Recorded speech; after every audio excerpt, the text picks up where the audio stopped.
Chào tất cả các bạn, mình là Hà Sirius. Ong bắp cày là một trong những loài côn trùng nguy hiểm nhất trên thế giới. Với bản tính hung dữ, kích thước to lớn, nọc độc siêu mạnh.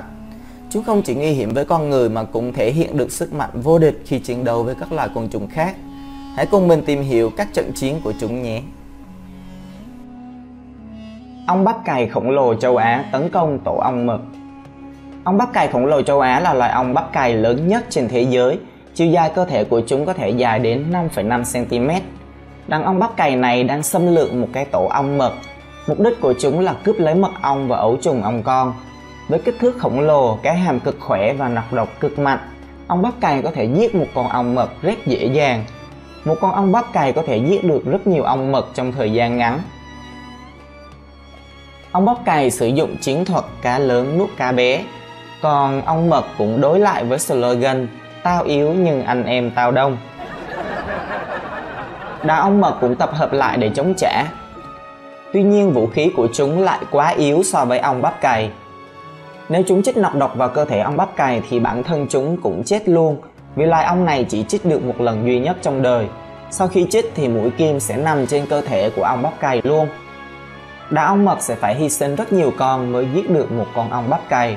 Ong bắp cày cực kỳ khỏe, chúng chỉ cần dùng chiếc hàm siêu mạnh cắn vài nhát là đủ chết một con ong mật. Con ong bắp cày này có thể lớn gấp 8 lần một con ong mật. Khi trận chiến kéo dài thì một số ong bắp cày cũng sẽ chết. Tuy nhiên số ong bắp cày chết là không đáng kể. Đàn ong bắp cày vẫn thành công trong việc xâm lược tổ ong mật. Lần này ong bắp cày tấn công một tổ ong mật khác. Ong bắp cày được biết đến là một loài ong cực kỳ hung dữ, có nọc độc đủ để giết người. Chúng là loài côn trùng ăn thịt. Ấu trùng ong bắp cày sẽ tiêu thụ xác côn trùng khác do con trưởng thành mang về tổ. Tuy nhiên con trưởng thành sẽ chủ yếu ăn mật hoa hoặc trái cây chứa nhiều đường. Nghĩa là khi còn nhỏ thì chúng ăn thịt, còn khi lớn thì lại ăn chay. Đôi khi ong bắp cày trưởng thành cũng ăn thịt côn trùng khác, tiêu biểu là ấu trùng của ong mật. Nhưng chúng đa số chỉ ăn mật hoa và đường. Loài ong bắp cày này có kích thước nhỏ hơn so với loài ong bắp cày khổng lồ châu Á. Kích thước của nó không lớn hơn quá nhiều so với những con ong bị xâm lược. Vì thế nó sẽ khó khăn hơn trong việc giết kẻ địch. Sau khi đánh bại toàn bộ lũ ong thợ thì chúng sẽ tiến vào tổ và ăn thịt ấu trùng, thứ chứa rất nhiều dinh dưỡng. Chúng ta có thể thấy trận chiến đã diễn ra rất khốc liệt và ong bắp cày một lần nữa giành chiến thắng. Số ong bắp cày bị chết cũng có nhưng ít hơn. Tuy nhiên ong bắp cày không chỉ tấn công các loài ong khác, chúng còn tấn công cả đồng loại. Việc này thường xảy ra khi lượng thức ăn trở nên khan hiếm. Ong bắp cày quá đói nên quyết định đi xâm lược các tổ ong bắp cày khác để ăn ấu trùng chứa bên trong tổ.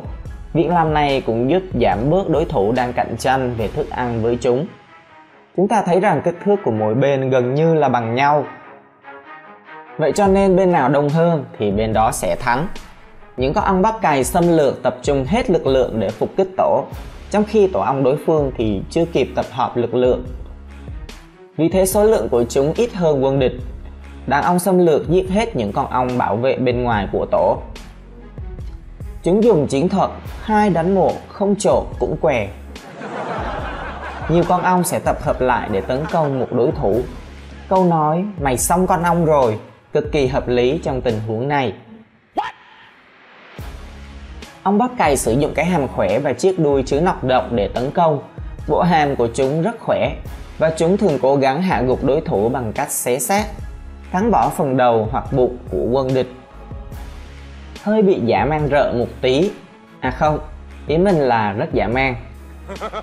Chúng ta không thể phân biệt con nào với con nào cả vì màu sắc của chúng quá giống nhau và chỉ thật sự biết bên nào thắng khi trận đấu đã kết thúc.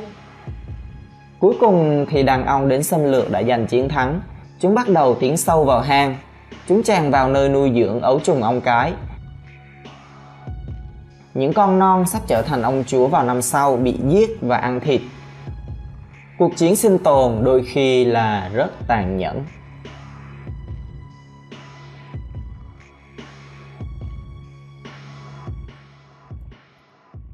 Bây giờ chúng ta đến với cảnh ong bắp cày săn nhện làm thức ăn cho ấu trùng. Ong bắp cày nhện sẽ dùng chiến thuật tiêm nọc độc nhiều lần cho đến khi con mồi bị tê liệt. Bây giờ mình sẽ nêu đôi nét về loài ong nhện này cũng như cách thức chúng sử dụng để bắt nhện nhé. Ong bắp cày nhện hay còn gọi là ong nhện là tên gọi chung cho các loài ong thuộc họ Pompilidae, gồm khoảng 5.000 loài trong 6 phân họ. Hầu hết các loài có lối sống cô độc ngoại trừ một số loài làm tổ theo nhóm. Chúng chuyên săn mồi thông qua việc chụp và đốt làm tê liệt con mồi. Không giống như nhiều họ khác ở phân thứ bộ Aculeata, về cơ bản tất cả các con ong trong họ này đều sống đơn độc. Tổ được tạo bởi một con cái. Ong nhện trưởng thành là côn trùng ăn mật hoa và ăn nhiều loại thực vật. Tùy thuộc vào chi và loài, ong nhện bắt được nhiều loại nhện khác nhau để ấu trùng của chúng ăn, bao gồm gần như tất cả các họ nhện sống tự do, mặc dù bất kỳ loài ong bắp cày nhện nào cũng có xu hướng chỉ tấn công một số loại nhện nhất định. Đầu tiên, ong cái tìm kiếm trên mặt đất hoặc thảm thực vật để tìm một con nhện. Sau khi tìm được rồi, con ong sẽ chích và làm tê liệt con mồi. Con nhện được chọn để săn thường không thể giết được ong bắp cày, vì ong bắp cày có thể bay ra khỏi tầm với. Một chiến thuật khá là điếm thúi của thanh niên ong. Nên lựa chọn tốt nhất của nhện là chiến đấu dữ dội để trốn thoát. Những con ong nhện Tarantula không tấn công khi những con nhện trưởng thành ở gần hoặc ở trong hang của chúng. Thay vào đó, những con ong nhện tìm kiếm những con đực trưởng thành đã rời khỏi hang của mình để tìm kiếm con cái với mục đích giao phối. Trước tiên, ong sẽ sử dụng đôi cánh của nó để tạo ra luồng gió phía trên con nhện Tarantula, để đánh lừa nhện nghĩ rằng nó đang bị một con chim lớn nhắm đến, nên nhện phản ứng bằng cách cuộn tròn lại để trông nhỏ hơn và ít chú ý hơn. Điều này khiến cho Tarantula không thể phòng thủ chống lại cuộc tấn công của ong bắp cày. Lại thêm một chiến thuật điếm thúi đến từ vị trí của ong nhện cái.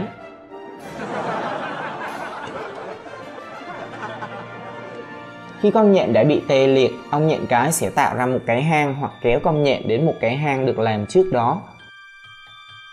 Do kích thước cơ thể lớn của con mồi, ong nhện Tarantula thường sẽ xây dựng các hang gần khu vực tấn công, hoặc sử dụng hang hoặc đường hầm của chính con nhện. Ong bắp cày nhện thường cung cấp cho mỗi ấu trùng của chúng một con mồi duy nhất. Chúng phải đủ lớn để phục vụ như nguồn thức ăn của nó trong suốt quá trình phát triển. Vâng, chúng ta thấy loài ong nhện này cực kỳ thông minh luôn.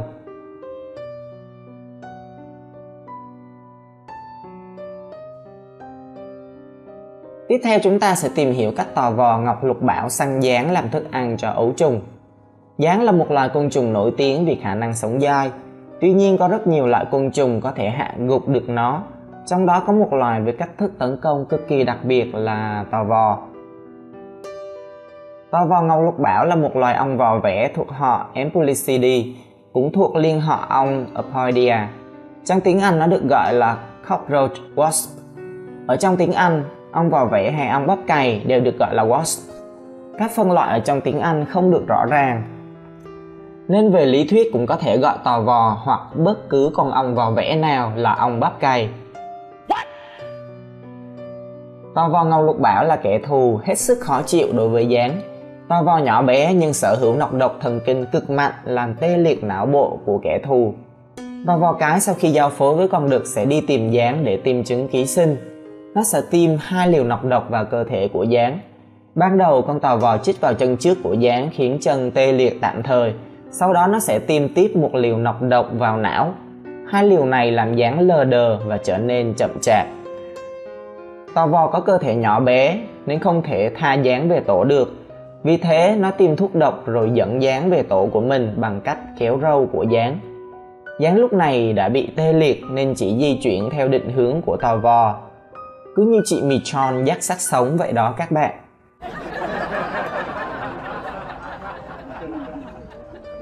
Sau khi về tổ, tò vò sẽ đục một lỗ trên thân của gián để trứng vào đó. Lúc này về cơ bản gián sẽ cầm chắc cái kết bi thảm.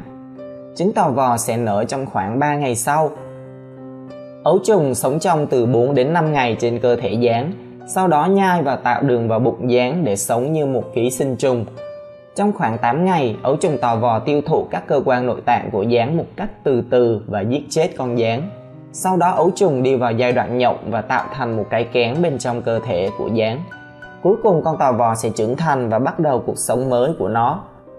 Chúng ta thấy rằng cách tò vò đặt trứng ký sinh vào gián khá là giống cách loài alien Xenomorph để trứng vào cơ thể người trong phim Alien nhỉ? Trong các cuộc đối đầu với tò vò, gián có thể tự vệ bằng những cú đá thần chưởng, cùng một số chiến thuật khác để tránh kết cục bi thảm. Chúng có xu thế đánh vào đầu đối phương bằng những chân gai khá đáng sợ. Tỷ lệ sống sót của một con gián trưởng thành nhưng mất cảnh giác, không có thời gian tự vệ chỉ khoảng 14%. Tuy nhiên nếu gián nhanh chân tung đòn thì khả năng sống sót của nó lên tới 63%. Vậy là nội dung về các trận chiến của ong bắp cày đã hết. Nếu các bạn thấy video hay đừng quên bấm like và đăng ký để ủng hộ mình nhé. Xin chào và hẹn gặp lại.